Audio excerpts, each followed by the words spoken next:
है मालिक तेरे बंदे हम, ऐसे हो हमारे करम। नेकी पर चले और बदी से टले, ताकि हंसते हुए निकले दम। है मालिक तेरे बंदे हम, जब जुल्मों का हो सामना, तब तू ही हमें थामना। वो बुराई करे हम भलाई भरे, नहीं बदले की हो कामना। बढ़ उठे प्यार का हर कदम, और मीटे बैर का ये भरम। नेकी पर चले और बदी से टले, ताकि हंसते हुए निकले दम। है मालिक तेरे बंदे हम,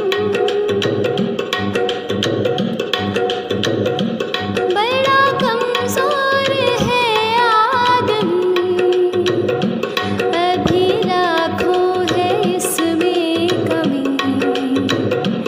पर तू जो खड़ा है दयालु बड़ा, तेरी कृपा से धरती थमी।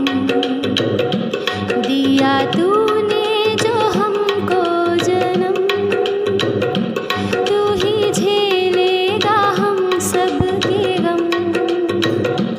नेकी पर चले और बदी से टले, ताकि हंसते हुए निकले दम। है मालिक तेरे बंदे हम। सुप्रभात। Thought for the day. आज का विचार, एकमात्र स्थान जहाँ पर सपने असंभव होते हैं वह स्वयं आपका मस्तिष्क है। The only place where the dreams are impossible is in your own mind. Thank you. Have a nice day. Good morning everyone. Today's word is badge. B-A-D-G-E. Badge, जिसका हिंदी में अर्थ होता है छाप, बिल्ला, मोहर, चिन्ह तथा बिल्ला लगाना। आइए अब हम इसे एक प्रयोग के माध्यम से समझते हैं कि every student should carry a school badge, अर्थात प्रत्येक छात्र को एक स्कूल चिन्ह लेकर चलना चाहिए। आइए दूसरा उदाहरण देखते हैं। He pinned a badge on his jacket. उसने अपनी जैकेट पर एक बिल्ला लगाया। आज के लिए बस इतना ही। आपका दिन शुभ हो। धन्यवाद। नमस्कार बच्चों, अब वक्त है पहेली बूझने का, तो बूझो मेरे साथ। 4 अक्षर का मेरा नाम, गहरी छाया फल देना काम। पत्तों से कीड़े हैं पलते, कीड़ों से हम कपड़ा बुनते। सोचो सोचो, सोच कर बताओ। नहीं समझ में आया? फिर से सुनो। 4 अक्षर का मेरा नाम, गहरी छाया फल देना काम। पत्तों से कीड़े हैं पलते, कीड़ों से हम कपड़ा बुनते। वाह, बिल्कुल सही जवाब, सहतूत। धन्यवाद। सुप्रभात। आज का इतिहास। 1856 में आज ही के दिन ऑस्ट्रियाई मनोवैज्ञानिक सिगमंड फ्रायड का जन्म हुआ था। 1861 में आज ही के दिन स्वतंत्रता सेनानी मोतीलाल नेहरू का जन्म आगरा में एक कश्मीरी पंडित परिवार में हुआ था। धन्यवाद। सवेरे का नमस्कार। वक्त है आज के विशेष का, और आज के विशेष में हम चर्चा करेंगे पंडित मोतीलाल नेहरू जी के विषय में। भारत के स्वतंत्रता आंदोलन में मोतीलाल नेहरू ही एक ऐसे व्यक्ति थे जिन्होंने अपनी शान और शौकत भरी जिंदगी को ताक पर रखकर देश के लिए अपना सब कुछ दांव पर लगा दिया। वे भारत के प्रथम प्रधानमंत्री पंडित जवाहरलाल नेहरू के पिता थे। मोतीलाल नेहरू जी का जन्म 6 मई 1861 को आगरा में एक कश्मीरी पंडित परिवार में हुआ था। उनके पिता का नाम गंगाधर तथा माता का नाम जीवरानी था। मोतीलाल नेहरू जी की पत्नी का नाम स्वरूप रानी था। जवाहरलाल नेहरू उनके एकमात्र पुत्र थे। उनकी 2 पुत्रियां भी थीं। उनकी बड़ी पुत्री का नाम विजय लक्ष्मी और छोटी बेटी का नाम कृष्णा था। मोतीलाल जी पश्चिमी रहन सहन और विचारों से बहुत प्रभावित थे, लेकिन गांधी जी के संपर्क में आने के बाद उनके जीवन में एक बड़ा परिवर्तन आया। उन्होंने गांधी जी के आह्वान पर 1919 में अमृतसर के जलियांवाला बाग गोलीकांड के बाद वकालत छोड़ दी। वे 1919 और 1920 में 2 बार कांग्रेस के अध्यक्ष चुने गए। सन 1923 में देशबंधु चित्तरंजन दास के साथ मिलकर उन्होंने स्वराज पार्टी का गठन किया।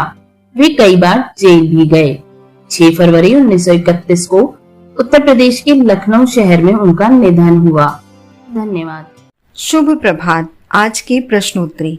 पहला प्रश्न, वेदों की ओर लौटो का नारा किसने दिया था? इसका उत्तर है वेदों की ओर लौटो का नारा स्वामी दयानंद सरस्वती ने दिया था। स्वामी दयानंद सरस्वती ने 1875 में आर्य समाज की स्थापना की थी। वे संस्कृत और वेदों के प्रकांड विद्वान थे। अगला प्रश्न, रामकृष्ण मिशन की स्थापना किसने की थी? स्वामी विवेकानंद ने 1 मई 1897 में कोलकाता में रामकृष्ण मिशन की स्थापना की। इस मिशन में सभी धर्मों को समान समझा जाता था। तीसरा प्रश्न, वास्को डिगामा कालीकट जो कि केरल प्रदेश में है कब पहुंचा था? वास्को डिगामा कालीकट 20 मई 1498 ईस्वी को आया था। आखिरी प्रश्न, वास्को डिगामा किस देश का रहने वाला था? वास्को डिगामा पुर्तगाल देश का रहने वाला था। वह एक खोजकर्ता था। समुद्र के रास्ते भारत पहुंचने वाला वह पहला यूरोपीय था। धन्यवाद। Good morning students. प्रस्तुत है आज का बाल गीत जिसका शीर्षक है फूलों से तुम हंसना सीखो। फूलों से तुम हंसना सीखो, भंवरों से नित गाना, वृक्षों की डाली से सीखो फल आए झुक जाना। सूरज की किरणों से सीखो जगना और जगाना। लता और पेड़ों से सीखो सबको गले लगाना। दूध और पानी से सीखो मिलजुल कर सबसे रहना। अपनी प्रिय पृथ्वी से सीखो हंस हंस सब कुछ सहना। ओके बच्चों, धन्यवाद। सुप्रभात। प्रस्तुत है आज की बाल कहानी उत्तराधिकारी। एक बार एक राजा वृद्ध हो गए। उन्होंने अपने 3 पुत्रों में से एक को उत्तराधिकारी चुनने हेतु परीक्षा लेने का विचार किया। उन्होंने अपने 3 पुत्रों को बुलाकर एक एक मुद्रा दी और कहा, इससे अपने कमरे को आपको पूरा भरना है। पहले पुत्र ने उस धन से अपना कमरा कचरे से भर दिया। दूसरे पुत्र ने उस धन से अपना कमरा घास फूस से भरवा दिया। तीसरे पुत्र ने अपने कमरे को उस धनराशि से एक दीपक जलाया तो पूरा कमरा प्रकाश से भर गया। अगरबत्ती जलाई तो पूरा कमरा सुगंध से भर गया और उस कमरे में वाद्य यंत्र बजे तो कमरा संगीत के स्वरों से भर गया। राजा ने तीसरे पुत्र को उत्तराधिकारी घोषित कर दिया जिसने अपने कमरे को प्रकाश, सुगंध और संगीत से भर दिया था। इस कहानी से हमें सीख मिलती है कि श्रेष्ठ व्यक्ति वो है जो अपने जीवन रूपी मुद्रा का सदुपयोग करके अपने जीवन को प्रेम और आनंद से भर देता है। धन्यवाद। नमस्कार। आज मोटिवेट और सेल्फ का विषय है हमें बेहतर परिणाम कैसे मिले। हम सभी के अंदर अपने जीवन को और बेहतर बनाने, उसे सही करने और अपनी इच्छा अनुसार परिणाम पाने की शक्ति होती है। हमारे साथ जो कुछ भी सकारात्मक या नकारात्मक होता है हम ही उसे बनाते हैं, बढ़ावा देते हैं और होने देते हैं। हमारे साथ हर दिन जो कुछ भी होता है उसके कारण हम ही होते हैं। अभी हम जो भी अनुभव कर रहे हैं वह भी हमारे द्वारा अपने जीवन में पूर्व में घटित घटनाओं के प्रति हमारी प्रतिक्रियाओं का ही परिणाम है। विगत में हमने अपने लिए जो कुछ भी चुना, वर्तमान में हमें उसी का परिणाम मिल रहा होता है। हम अपने विचारों का परीक्षण करें क्योंकि वही शब्द बनते हैं। हम अपने शब्दों का परीक्षण करें क्योंकि वही हमारे कर्म बनते हैं। हम अपने कर्मों का परीक्षण करें क्योंकि वही हमारी आदत बनते हैं। अपनी आदतों का परीक्षण करें क्योंकि वही हमारा चरित्र बनते हैं। और अंत में हम अपने चरित्र का परीक्षण करें क्योंकि चरित्र से हमारे भाग्य का निर्माण होता है। जिंदगी में बेहतर परिणाम पाने के लिए हमें अपने विचारों, कल्पनाओं और आचरण में परिवर्तन करना होगा। हमें लगातार नए और अच्छे विचारों को सोचना होगा ताकि हमें उनसे नए और बेहतर परिणाम मिल सके। धन्यवाद। आपका दिन शुभ हो।